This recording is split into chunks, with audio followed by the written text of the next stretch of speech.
오랜만입니다. 여러분들 코로나 때문에 밖에 나가지도 못하시고 또 공부하는데 집안에서 책 읽느라고 바쁘실 것 같습니다. 다행히도 밖에 안 나가는 시간에 책을 읽는 시간이 많았으면 더 좋을 것 같습니다. 저도 사실은 지난 5월달 이후 이 유튜브로다가 방영을 못하면서 책을 읽는 시간이 많이 있었습니다. 그래서 또 여러 가지 진전된 것도 많고, 그렇지만 이제 올해 와서 처음 시작하는 것이기 때문에 좀 머리를 식히면서 좀 간단한 거로 오늘은 강의를 좀 해보도록 하겠습니다. 오늘의 주제는 그 흑지상지 백제 장군이지만 당나라의 초항에서 당나라에 혁혁한 공을 세우고 주었었던 이 흑지상지에 대해서 간단히 좀 알아보는 시간이 되도록 하겠습니다.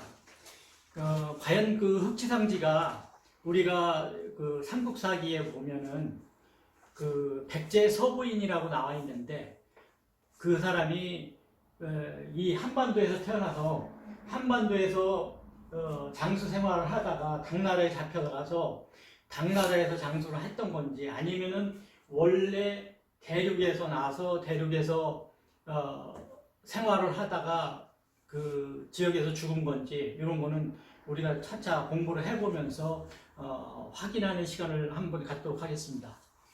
우선은 우리가 이제 그 학교에서 배운 백제에 대해서 먼저 좀 생각을 해볼 시간을 좀 가졌으면 좋겠습니다.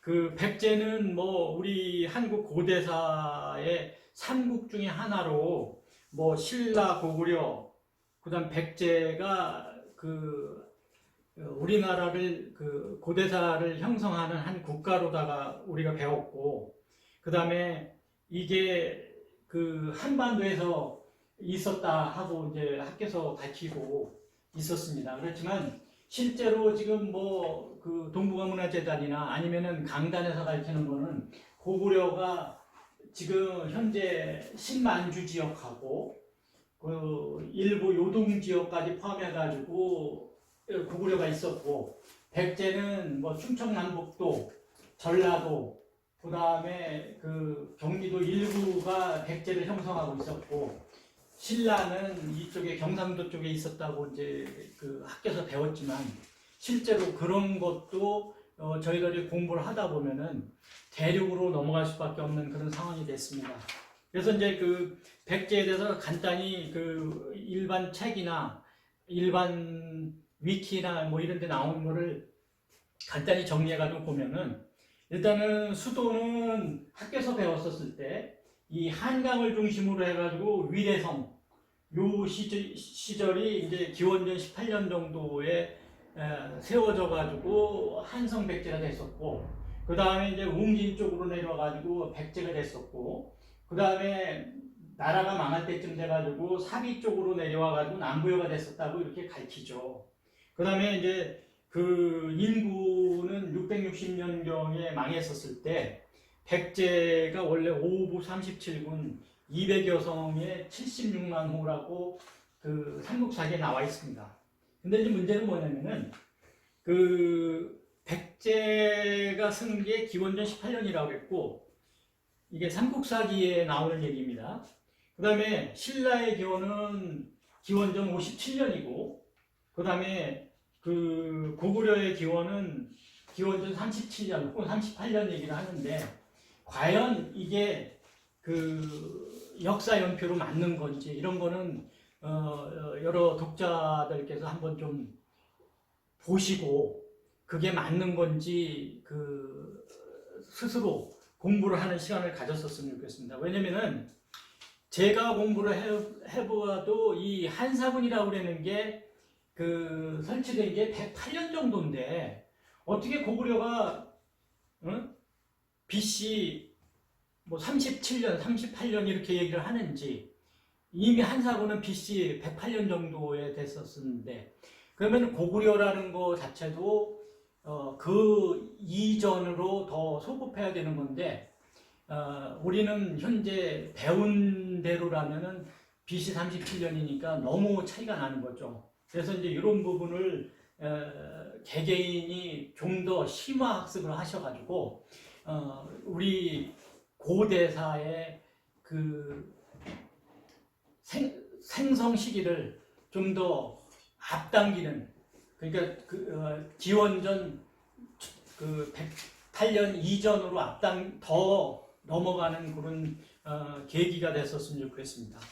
그래서 이제 일단은 그 백제에 대해서 간단히 이 한반도에 형성된 거로 얘기를 하는데, 과연 이 흑치상제라는 사람이 그 한반도에 있었던 백제 서부인이라면은 적어도 이 전라도를 좌도 우도로 따진다고 하더라도 서부면은 이쪽에 뭐 지리산 어디 근처 아니면은 뭐 계룡산 근처 어디가 되겠죠, 서부라 그러면은.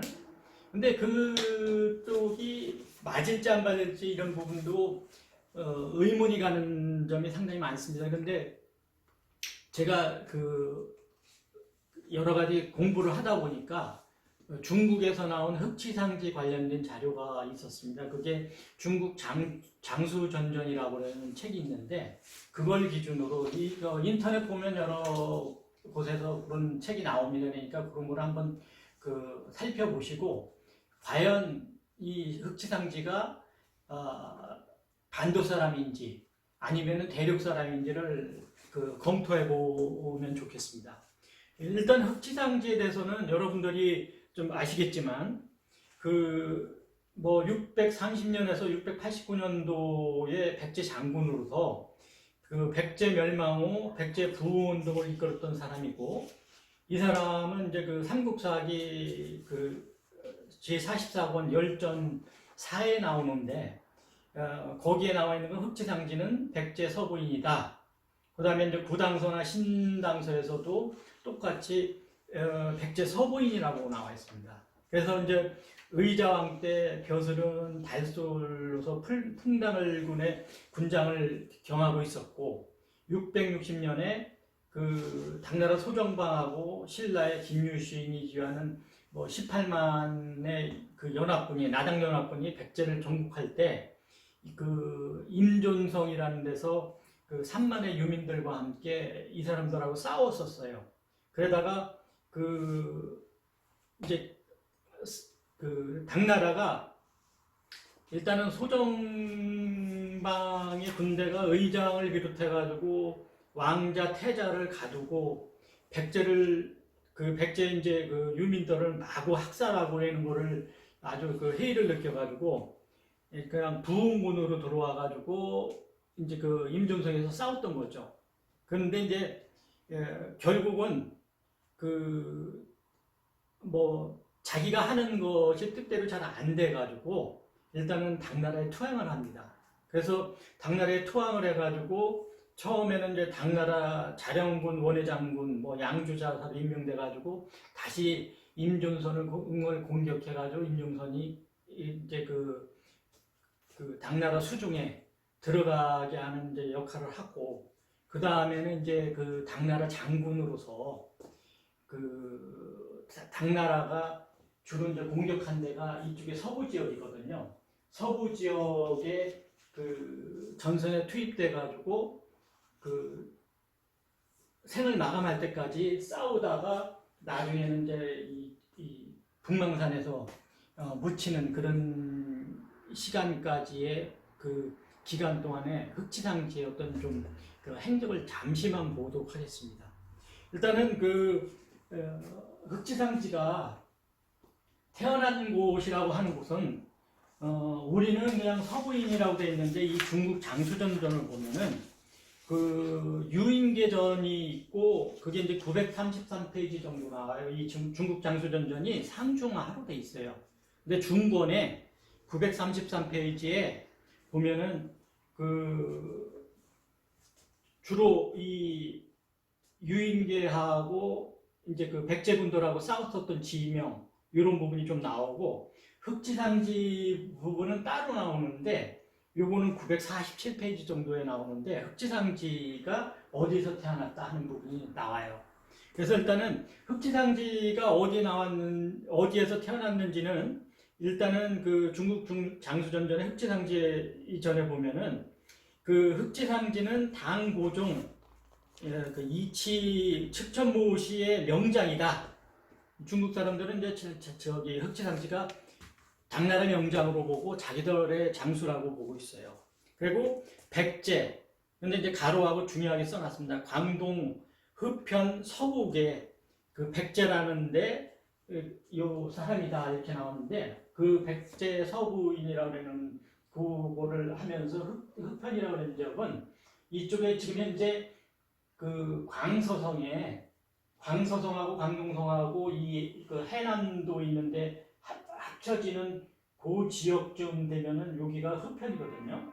이 흡현에 그 백제향이라고 지금 있어요.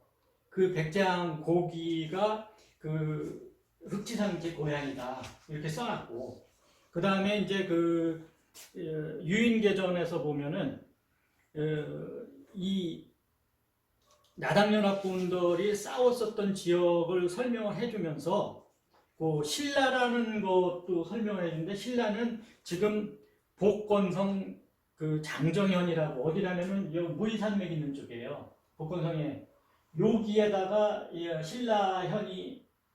신라가 형성돼 있었고 신라현이라는 데가 지금도 있거든요.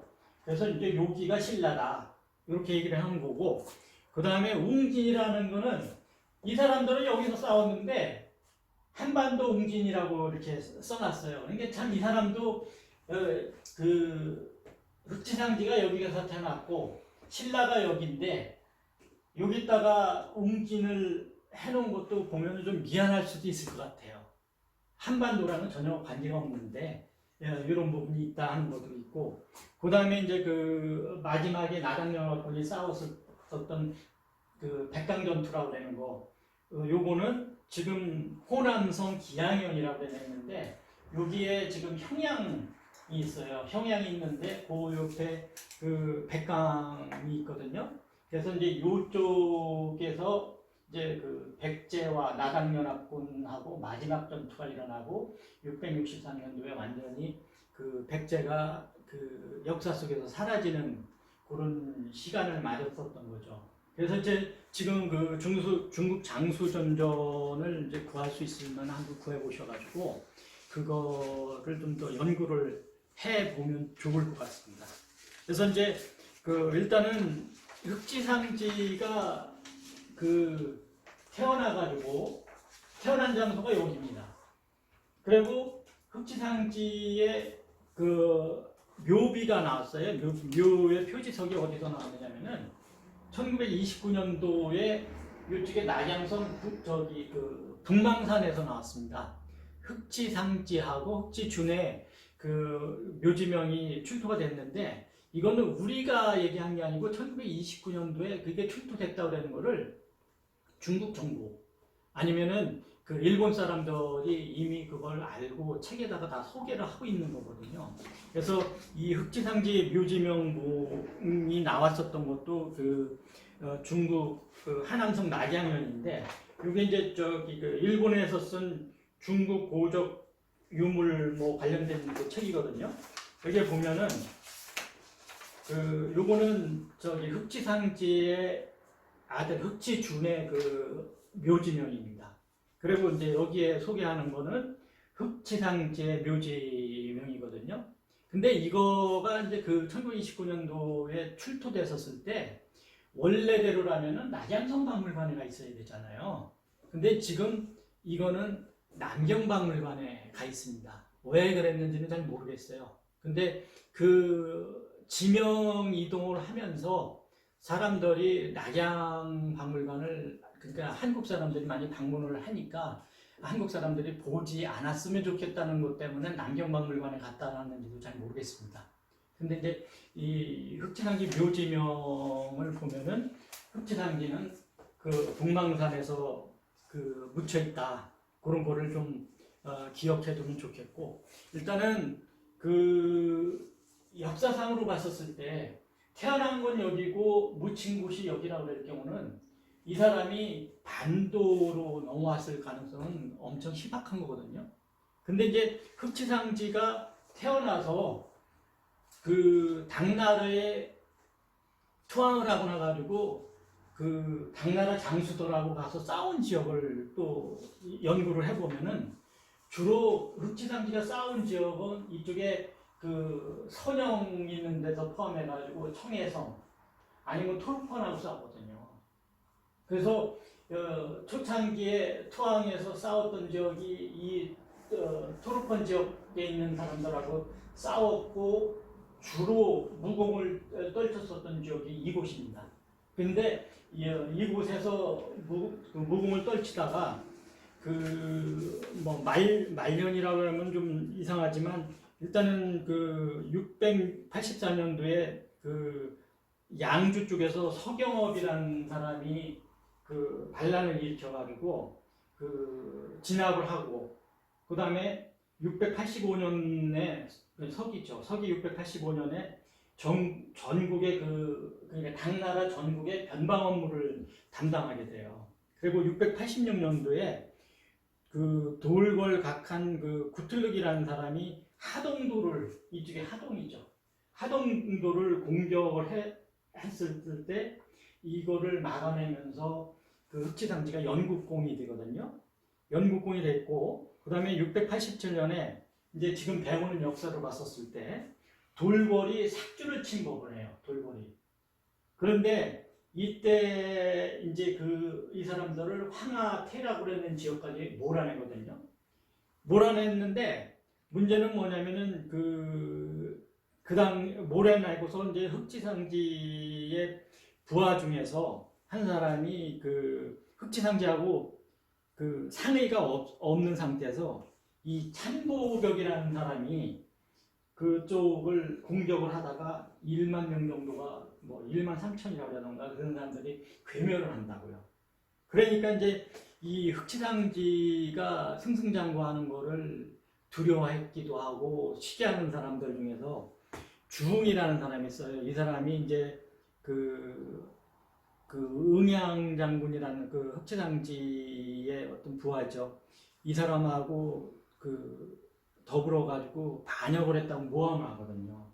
그래가지고 이제 체포돼 가지고 689년에 교수형을 당했다고 이렇게 그 역사상으로는 얘기를 하고 있습니다. 그러면은 흑지상지에 관련해서 다시 한번 좀 정리를 해본다면은 흑지상지는 이쪽에 지금 현재 광서성 흑편 요 백장이라는 데서 태어났고 그 다음에 그 흑지상지가 당나라에 투항해가지고 싸웠었던 지역이 이 청해성 아니면 트로폰 지역 여기였었고 그 다음에 이 흑지상지가 나중에 죽은 지역이 이쪽에 라지아니 북망산이라 그러면은 일단은 여기가 삼각형 지역이잖아요. 근데 이제 이 중국 장수전전에서 또 중요하게 얘기하는 게 뭐냐면은 그 백제 부흥군이 마지막에 그 전쟁을 일으켜가지고 패망하게 된 지역이 기양이라고 그러거든요. 그걸 이제 고금지명대사전을 찾아보면은 기양현이라는 데가 한나라에는 철릉원이었었고 삼국시대에는 기양현으로 바뀌었다가 옛날의 성이 지금 호남성 기양현에 있다. 근데 그 청나라에는 호남의 영주고 영릉이라고 하는 지금 그 계림의 북쪽이죠. 그리고 이제 지금은 호남의 평양도다 해가지고 고금지명 대사전에 나오는데 여기가 여기쯤 됩니다. 근데 이거 관련해 가지고는 이제 그 백제 부흥군의 마지막 전투 지역인데 요거는 이제 중국에서 보는 백강전투라고 그러는 거는 이쪽에 기양이고 한반도 사람이나 아니면 일본 사람들이 보는 그 백강전투는 이쪽에 충청남도 여기 금강 하고 있는 쪽으로 얘기를 하거든요. 그래서 여러분들도 혹시 시간이 된다면 이 중국 장수전전 외에 우리 백강전투가 일어났었던 거를 그 일본 사람이 쓴 게 있고 그 한국 사람이 쓴 게 있거든요.